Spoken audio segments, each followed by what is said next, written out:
Hey guys, welcome back to Easy Country Cooking and Cooking Share. I got a hankering for some spaghetti and I wanted garlic bread with it. And I could have gone to the store and of course bought garlic bread, but I wanted to make my own.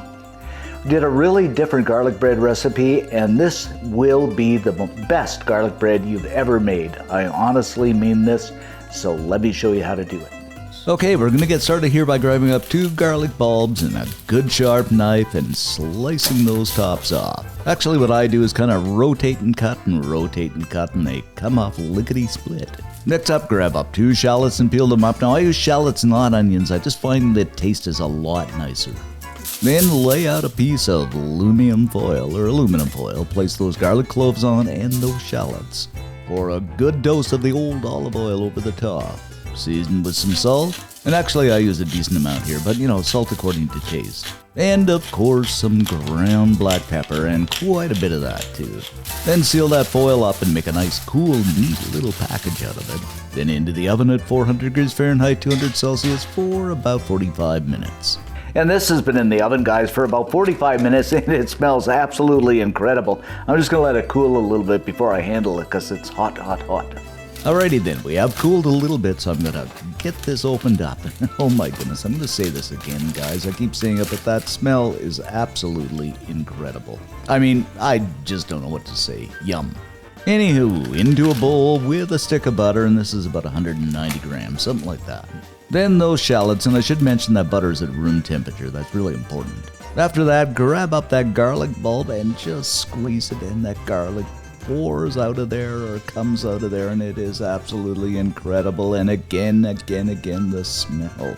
Just look at this, guys. Doesn't this look, well, fantastico? I'm going to add some hot pepper flakes, which adds a little bit of heat and makes it really nice, but it's entirely up to you.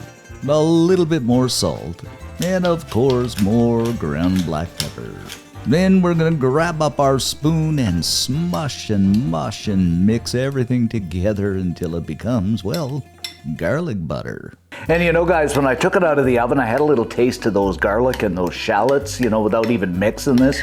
And they're so good. I just couldn't believe the roasted garlic and shallots could ever be so good. You gotta try this recipe.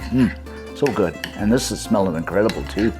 And just check this out, guys. Look at this. Isn't this out of this world? Lots of this in that sentence. And guys, after looking at the texture of this, I got to thinking a guy could probably, or a gal, could probably put this in a container and put it in the fridge and just keep it for later use. It's just incredible. Homemade garlic butter. Wow. Anyway, next up we're going to grab up a piece of bread and cut it in half. I shouldn't say bread. This is actually a bun. And you could use, a French loaf or anything like that, but I'm just going to use a bun in this case. Whatever you want to call it, I don't know. Then, of course, separate the old top and bottom. Grab up some of that incredible garlic butter we just made and give it a good application over the top and just spread it out. Be meticulous, take your time, have some fun type of thing. But I have to say, this is just looking wowzers, I think anyway. Okie dokie, let's slip our garlic bread onto a baking sheet. Grab up some of that ooey gooey wonderful, well, it's not ooey gooey yet, but that wonderful mozzarella and just grate it up. You don't have to use mozzarella, you could use cheddar, Monterey Jack, whatever you like. And simply spread that cheese, I'm just going to call it cheese here, over the top so it's nice and generous and a good thick layer, nothing better than cheese. Then we're going back into the oven for about another 10 minutes until that cheese becomes ooey gooey and that bun toasts up. After about 10 minutes or so, this is looking pretty good, my friends. Then here's the part, and you are not going to believe this. I am just going to take some honey, plain old honey, and kind of drizzle it over the top. And when I first saw this recipe or thought of this recipe, whatever, I thought you gotta be out of your tree, but that honey is absolutely fantastic over that garlic bread. Believe me, trust me. Then of course, we simply have to finish things off with some parsley just for a garnish to make all things pretty like. Lastly, grab up a good sharp knife and kind of slice things into sections, and doesn't this look, oh, fantastic. Look at that ooey, gooey, wonderful mozzarella. Oh, this garlic bread is going to be so super fine and yummy, guys.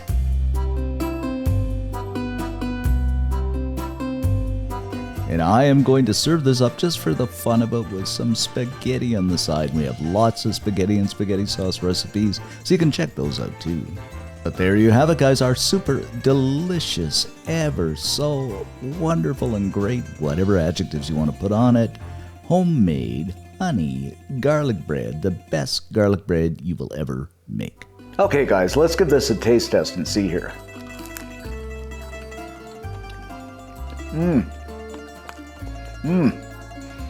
This is actually really, really good. The jury was out on the honey when I first put it on, but it is so good.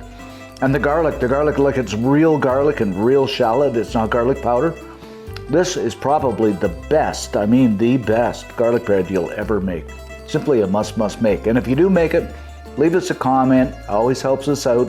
And give us a like, and most of all, subscribe.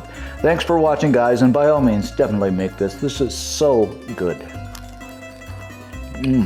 So good.